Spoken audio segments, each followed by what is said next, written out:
Before I learned how to properly accept and wear my mask, I would mindlessly overgive parts of myself to people who simply didn't have the capacity to hold my truth. I overshared my brilliance, my tenderness, my dreams, my deepest ways of seeing the world. Things that in hindsight were meant to be protected. They weren't meant to be hidden forever, but revealed with discernment. Without that discernment, I often left myself vulnerable in spaces that were never meant to hold me, bare, exposed, just energetically depleted. And because I didn't yet understand the purpose of a mask, I swung in opposite directions at different times. So instead of protection, I moved into suppression. Instead of setting boundaries, I dimmed my light. I would silence my voice, minimize my gifts, shrink parts of myself that were meant to be expressed. There were moments when the universe had arranged for me to shift from protection to expansion, into abundance, visibility, joy, and yet I remained hidden. When I thought I was protecting myself, I was really hiding. As I grew, I began to understand something deeper. The mask is not about pretending to be someone you're not. It's about choosing which aspect of yourself is being called forward and given a moment. We are not one dimensional beings. We are layered, multifaceted, ancient even. Within us exists entire archetypes waiting to be expressed. And sometimes the mask just helps us to embody them. When I imagine my mask now, I see it oh so clearly. It's finely painted, dazzling in glimmer, every detail intentional.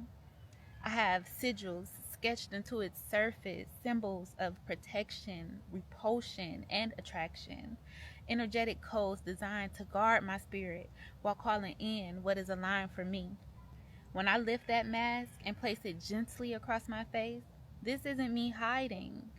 It's about holding the world at a safe distance while I move through it with intention. But even with the mask in place, one question remains.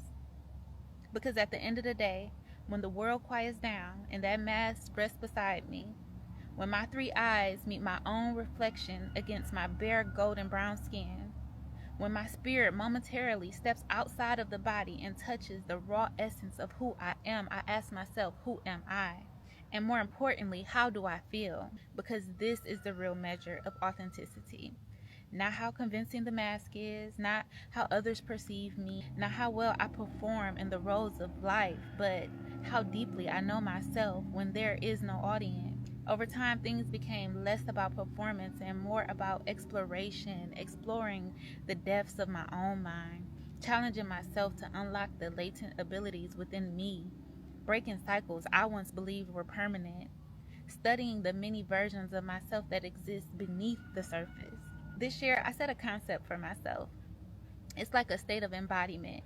I declare that I am a wild woman.